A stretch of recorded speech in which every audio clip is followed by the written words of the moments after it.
Maybe I should have recorded during the introduction and such too, but we're all good to go, I think, here. So, all right. So what I'd like you guys to do, and I'm going to show you and share my screen as I go to this. We're going to go to ClassFlow.com, and you can just open a new tab and do that right now.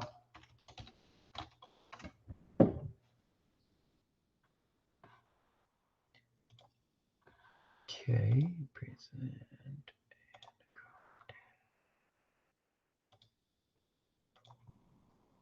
And you should see a screen just like this if you hop back and forth. Hopefully you guys see that.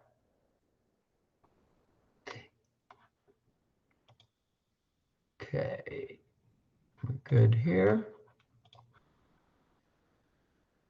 So under here, you will want to create an account if you don't have one already. And it's as easy as just create an account.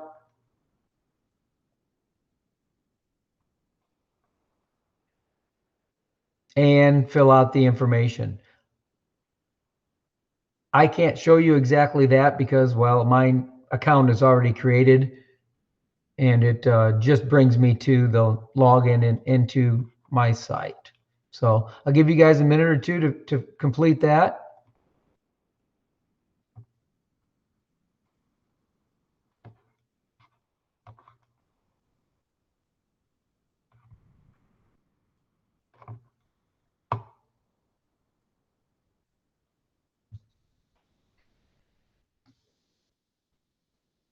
And if you have any questions during this time, just use the chat box if you like, or just talk.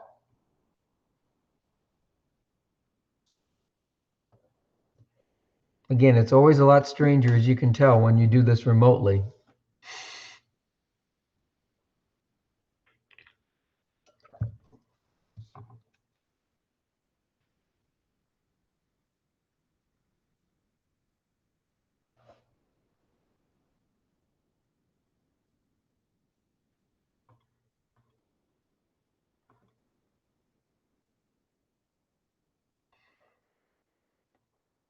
Be sure to use your district account, which I'm sure you are anyway, but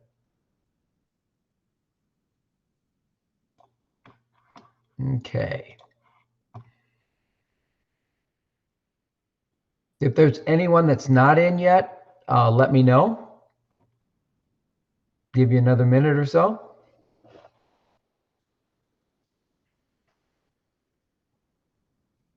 It's not like I can walk around the room and see everyone's screen and you can ask questions, but you can ask anything right now, obviously.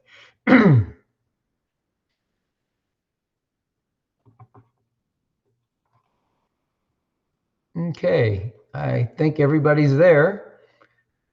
So we'll go to the ClassFlow site. As you can see, the home screen itself shows an instant whiteboard, which actually you have built into the new Promethean boards itself. Start a quick poll, so you can do all kinds of questions straight from here. You would have to have resources available and ready to go, so you'd have to have a pre-made questions that you would want to do for a poll. Creating a lesson right here, you can. You can do that. Create an activity, so something for students to do, and quizzes or assessments. The quizzes or assessments, I would definitely be using Google Classroom for that and sending it to them. I still feel like Google Classroom is your best bet to be able to send information out. If you scroll down, you can see you can save yourself time, search for ready-made resources. You could type in anything here and it will find you resources. But I'm going to show you a better way, or at least to be able to narrow down the results, because most of the time you're not going to want something that's for, of course, your grade level. You're not going to want something for the high school. So we'll look at that in a little bit.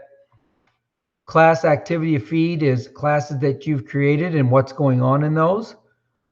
And then you can save all your resources in the cloud, which is what you're doing with ClassFlow. So just to click on the instant whiteboard and to start that up. Here you can draw anything you want. So you could create something here. Down here on the lower left is a toggle carousel. This is creating more slides. So if this was, say, your beginning slide, then you can create another slide and so on and so forth. So this is just creating new slides, kind of like a PowerPoint or a Google slide presentation. And then going back and forth on each card. See where that says section 1 now? I can add more cards as I want.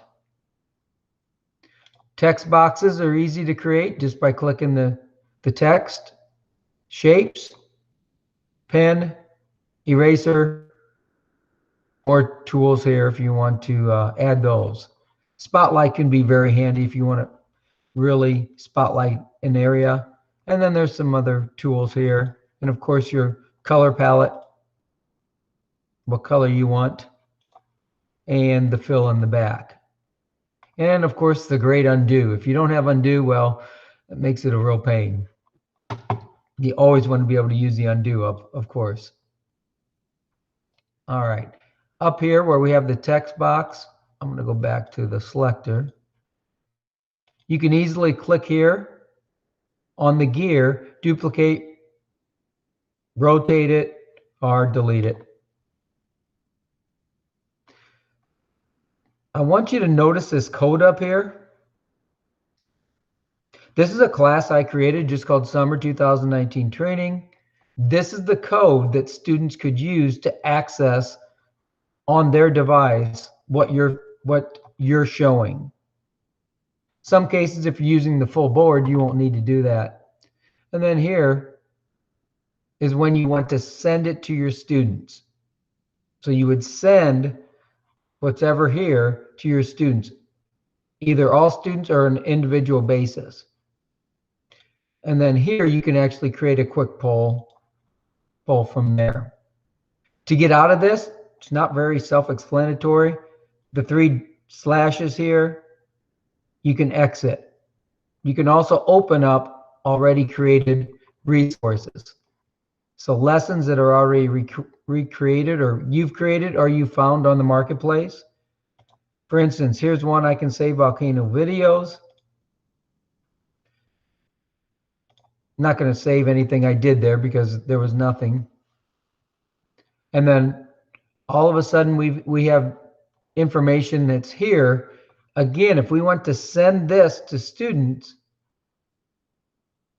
we can send this to them using this.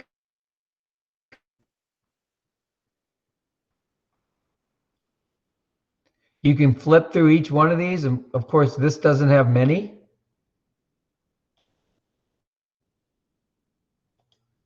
And you can insert new ones in here.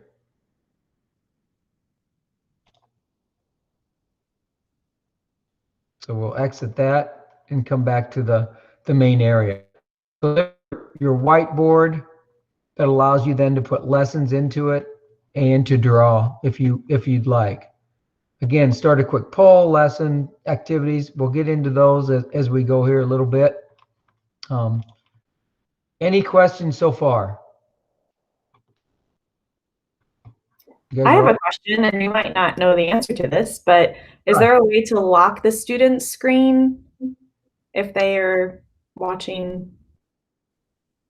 That's a great question. On this, so you want to lock them so they can't do anything else, correct? Yeah, I sure do. Great idea. Let's see.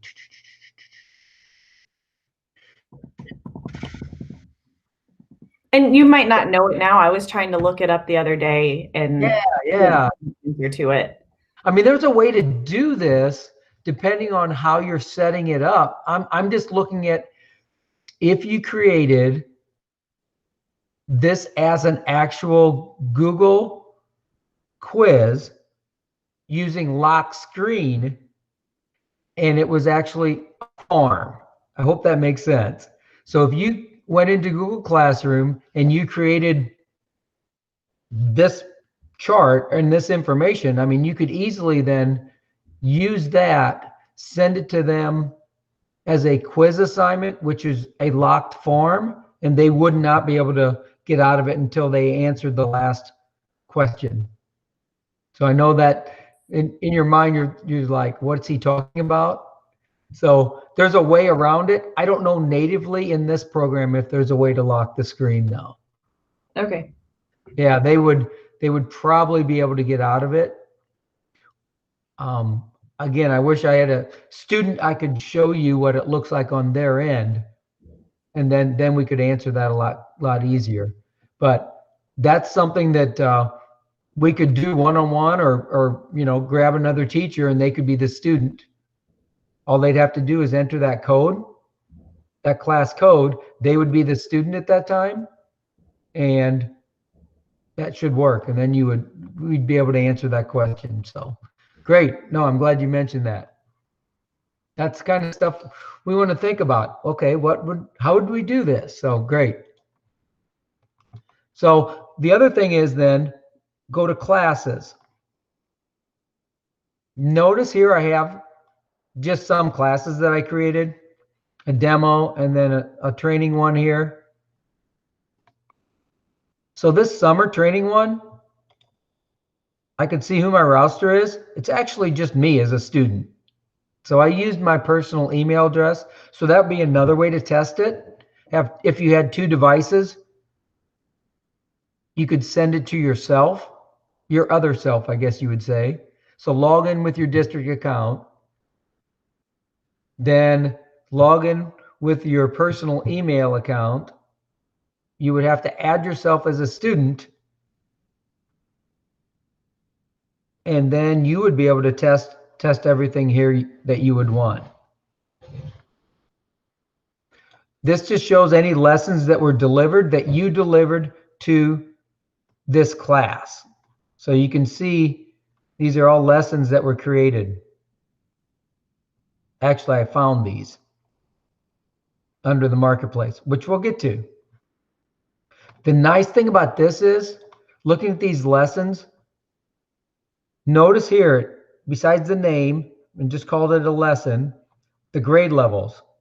And then you can tag it if you want, whatever names that you feel are appropriate to give it more information. It was delivered, but you can re-deliver it right here. And again, the class code is always right there. We're not in the preview mode, but we are enough to where you get this little preview of it. So if you forgot what's in this lesson, you can come over here and you can look at the lesson. Some of these videos will not work. And in this view, you can't watch the video. But this just shows you the 2011, I believe it was 2011 earthquake. Can't believe it's been that long. Yeah, 2011. And information about that. And this is 13 slides long, or cards, showing you the before and after of the tsunami after the earthquake.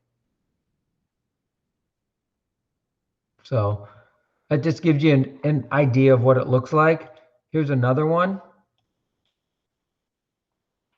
Of course, that's 11th grade. Here's the water cycle. And these are polls that you would give the students. And here's assessments. And last but not least, you can award badges. So you can actually give badges to different students. So we're in classes. Here's something that's very important though. Under classes, new, add a class, or import your Google Classroom. Once you do that, you can see it's going to take it a little bit. But since I'm logged into my Google account and it's connected, it will then find your classes And if you want them all imported, you just do select all. And now all these classes will show up with your students. And then you can determine, yes, I want to send these lessons to these specific students and so on. So you can really individualize on who gets what. So let's say I just want this one here. That'll work. And then import class.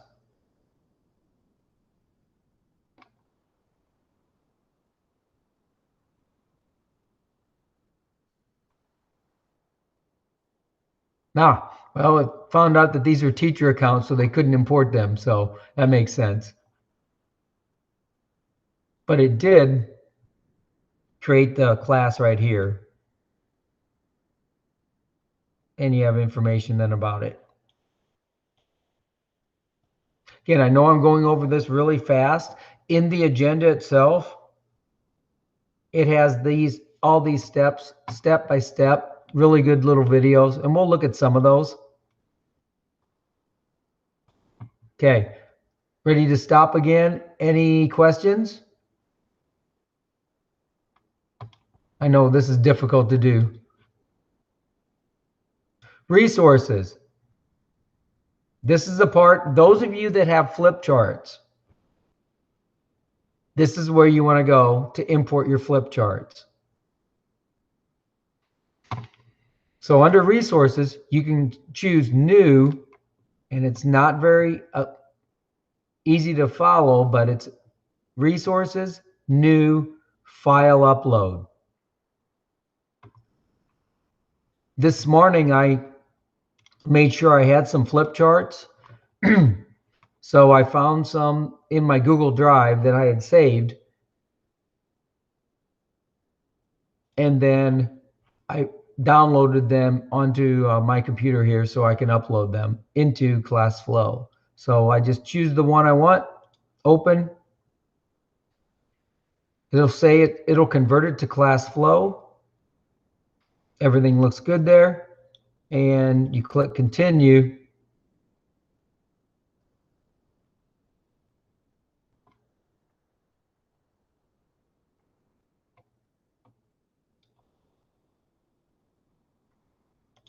And now under my resources, let's see, uploaded ClassFlow.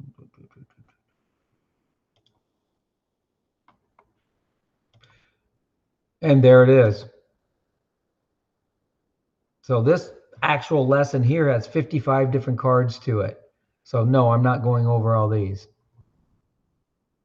So right here, I've already imported one of the, I just imported, as you saw, a flip chart. If I don't like that, all kinds of options here. Print it, move it, delete it, protect it. If you want to protect it, which means no one can change it. So if you don't want students to be able to change it, which I don't know if they can or not, to tell you the truth, but that would protect it. It would basically lock that lesson. You can add an assessment into this and of course export it as a PDF. Make a copy, share it.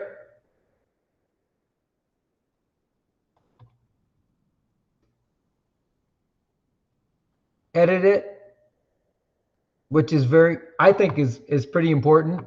If you feel like editing this, you can actually categorize it as a subject. Select the grade level you feel it is, if it's not already chosen.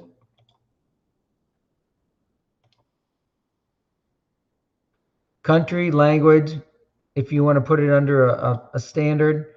Tags are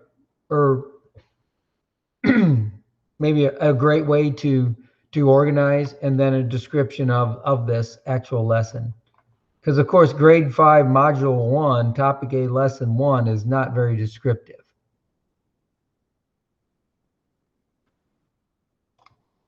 So that's where you do your importing. Notice you can do lessons, assignments, assessments, so on and so forth here. So just clicking lesson, you would have to create a lesson here, and you could deliver it directly once you're done. So I'm going to click up here. I'm just going to exit the builder.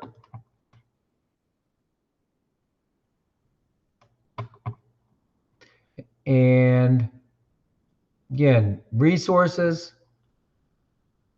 You can go My Resources, ClassFlow Resource Pack. So this is what's actually already there.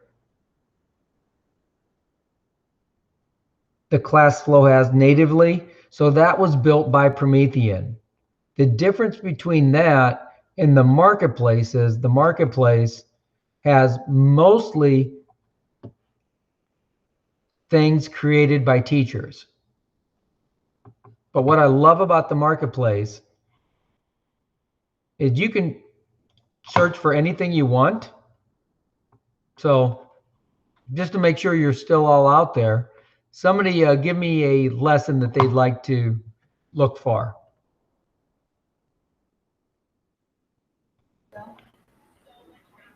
I want to order this for Peppa, but I don't know how to do it. For Father's Day. How about PBIS? PBIS. Let's see if anything is like that. PBIS. So there are 3 different ones. Family Feud PBIS. So these actually look the same, even though they're named differently. So what probably happened is someone took this one and then manipulated it somewhat. But we'll look at this one.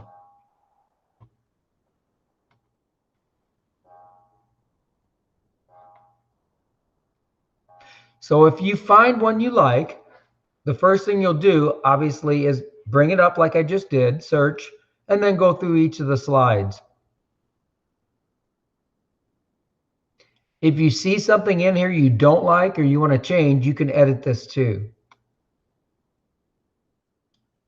First thing, though, would be to go through each of the slides, see if this is something you would like to add to your class, basically, or to your resources.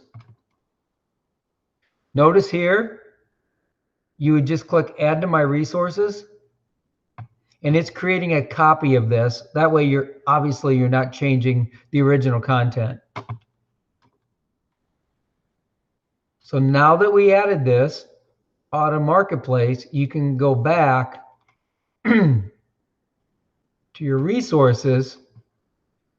Notice at the top here under resources, marketplace, PBIS. So here's this, what we were just looking at. Some of these will allow edits, some will not. And that's just depending on the author, if they've locked it or not.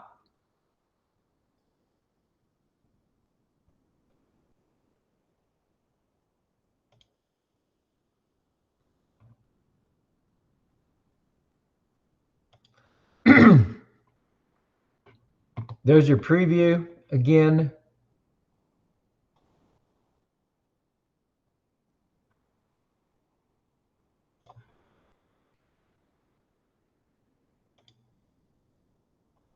See if we can edit the properties. Here you can change the name like the one person did. You can choose grade levels and the other information here if you want to choose that. So this is the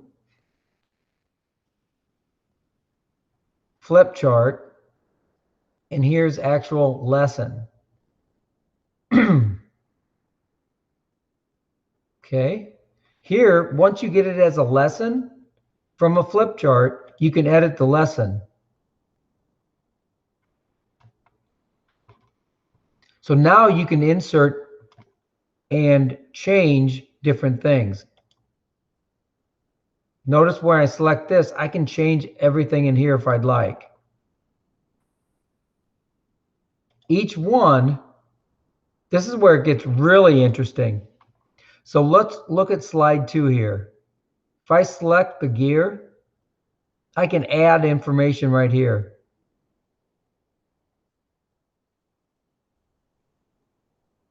Anchor just means you're going to make it so that, like, these are anchored, you can't change those. You would have to unanchor them all, and then you could move them around.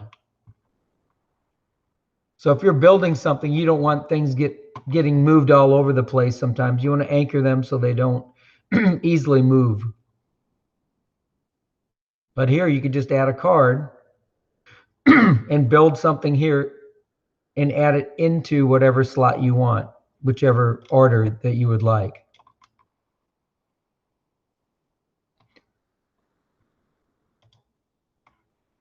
You'd want to save it. Maybe set it as a different card size. In other words, if you're going to print it, you change the card size and exit builder once you're done. If you're happy with this exactly the way it is, you can click deliver, choose your class, and if this case I have a Google Classroom, I choose the Google Classroom.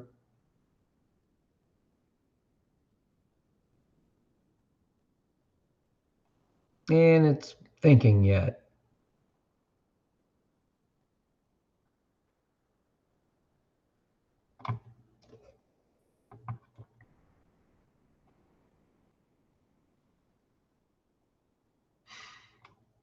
And there it is. If you really want to, at the same time, let's say you would like to really point something out, you can easily point it out, create your text box,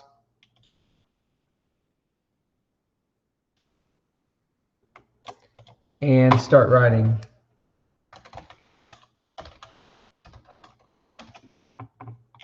I know, so original. So. Hey, Mike, when you're presenting on those, I know that Promethean has like tons of like buttons and things that you can press and manipulate the flip chart. If you were to press like one of those up or down arrows, which usually like adds points, are you able to do that in ClassFlow? I'm not exactly sure what you mean. I'm sorry. Like in those yellow boxes where it says student body family or faculty family, I think those arrows usually add or take away points, but I'm having a hard time manipulating those things like I would normally in my Promethean software. Okay, so until we like those send this to the students, I don't think it's going to work. Do you know what I'm saying? I think this is what you would see, but I'm not certain of that. So you can see this one shows points now.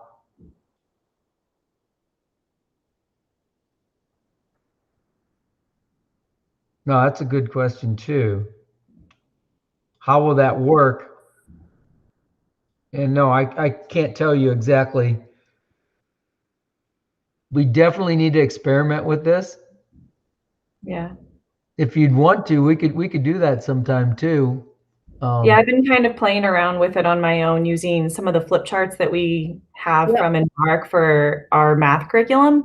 Right. And a lot of them, they're already created and you can, press on a button and it'll bring up place value disks. And I tried to do that in ClassFlow because I really like this idea of ClassFlow, but when you press on the button, nothing happens. Like it's hard to manipulate. It doesn't do the same thing that it does in the Promethean software. Okay. So, but I also haven't tried to send it out to students.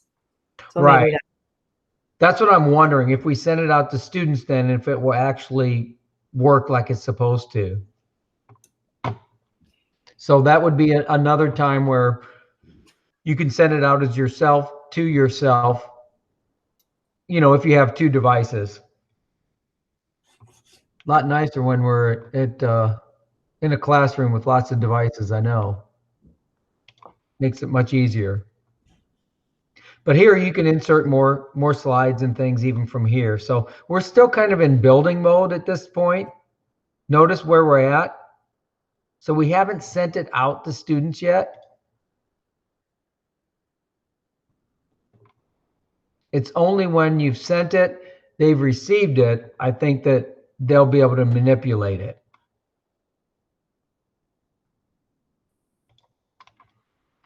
But as you can see, there is so much information here. But we just searched on the marketplace for the PBIS, but look at all the subjects. So let's say today we're looking at mathematics and we want 3rd grade.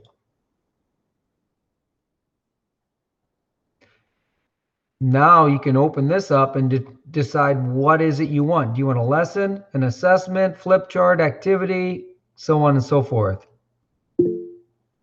All this is here, and you can choose which one you want. And of course, I usually pick free.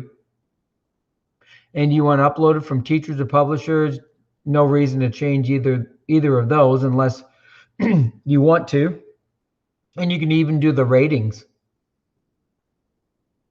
Of course, if you want to narrow it down even more, some of these are in other languages around the world. You may want to choose English on that.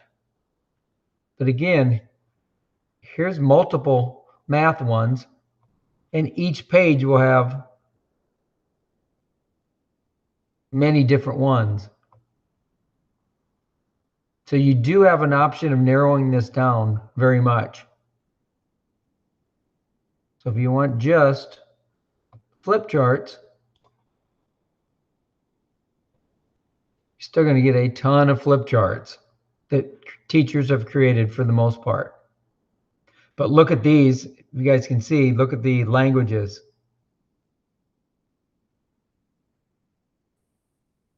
Seems like we have more foreign languages than we do English here. I don't know. What's up with that?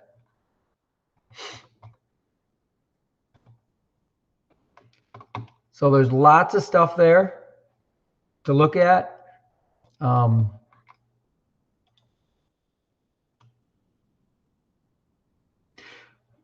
Another thing on here, of course, when you go to your account, your little icon, and you click My Account, you can fill out information here if you'd like.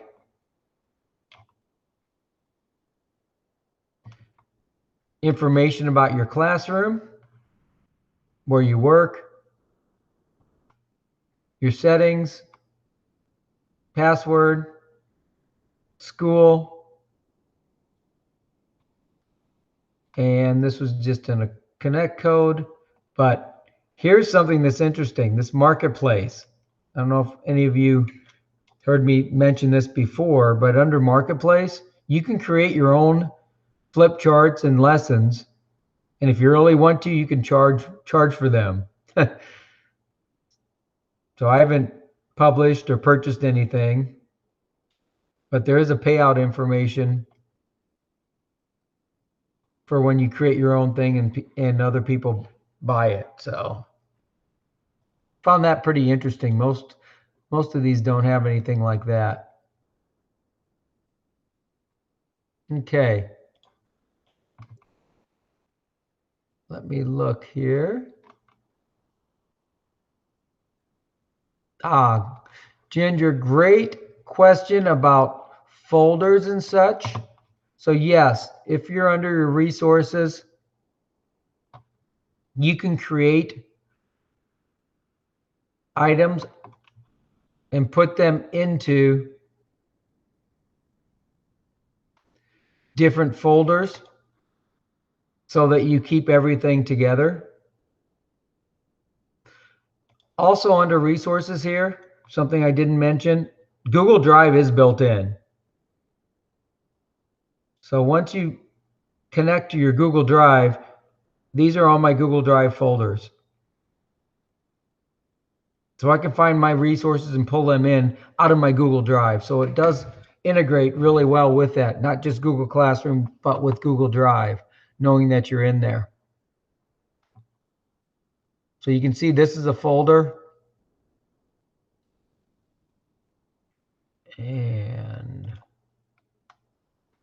When you select the gear here to get your question, if you select move, then you can put it into the resource you want or the folder to organize. So if I create new folder, maybe I want to call this, well, I don't even know what I was going to, that's a flip chart. So if we go to the gear, move, new folder, flip chart, move. Now I just moved that lesson into a flip chart folder. So there you go. Very good.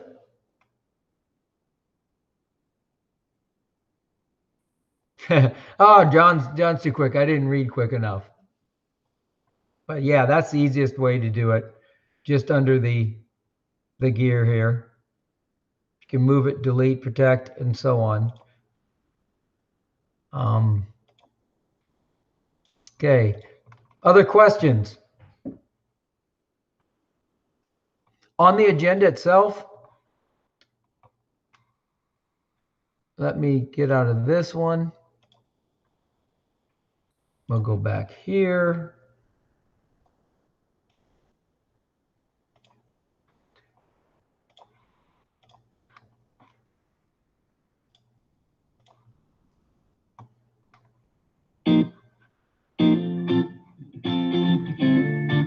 ClassFlow is a free cloud-based. So there's all the videos on specifically everything. So you can jump into that and you can see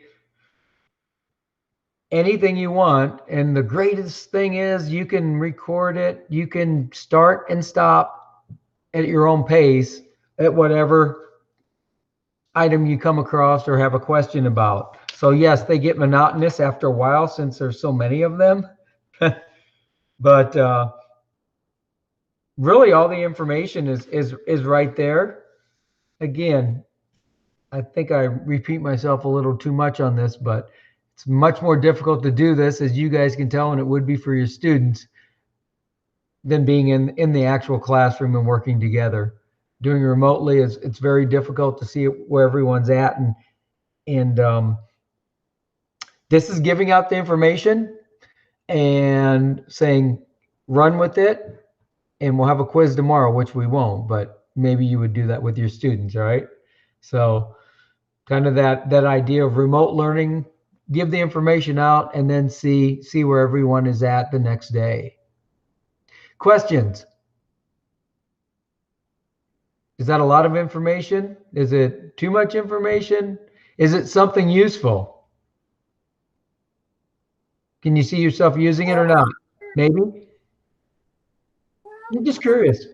When I tried to upload a flip chart from, I'm using a Chromebook. I don't know if that matters or not. From my Google Drive, it said upload failed. Okay. I don't know if you would have to download it first for it to upload, I believe. Okay, thank you. Yeah, I'm pretty sure you would have to.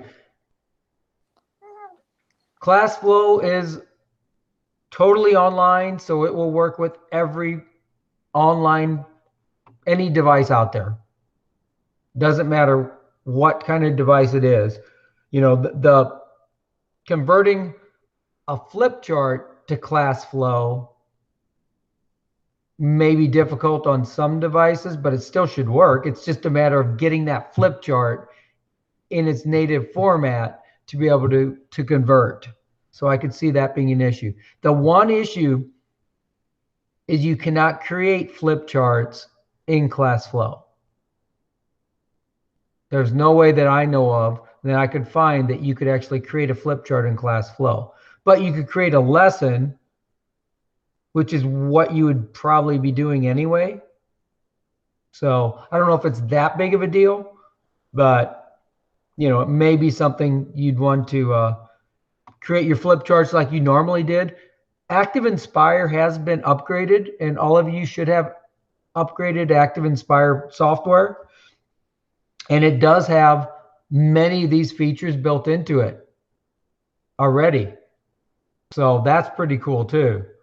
It's just if you can have something, in my opinion, that you can do without installing software that you know will work on every device, that's a bonus. Okay. Make multiple folders and resources like language arts folder, and then in that folder nouns. Yeah, you can make a subfolders, no problem. So yeah, create a folder, categorize, make subfolders. That can all be done. So yeah, it works on everything. I like it, but again, our primary focus is going to be how can you use this with Google Classroom, I believe. And Google Classroom really doesn't create anything, does it? It just sends things out. This is a program that you can create activities, lessons, and things in, then use it through Google Classroom or natively through itself. So you don't have to use both, I guess you could say, but it really depends how you want to reach your students and what works best for you. But that's the gist of this. No reason for me to go through all the different videos. You guys can peruse those on your own and determine what works for you. Get back to me with questions or anything else that you may have.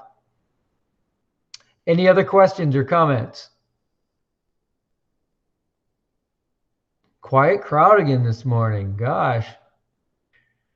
Well, again, I appreciate it so much that you guys have attended this. Hopefully it's helpful for you, and you'll take it and play with it, come up with more questions, get a hold of me, and we'll go from there. Okay, guys?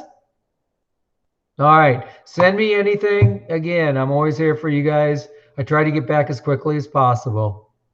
Take care.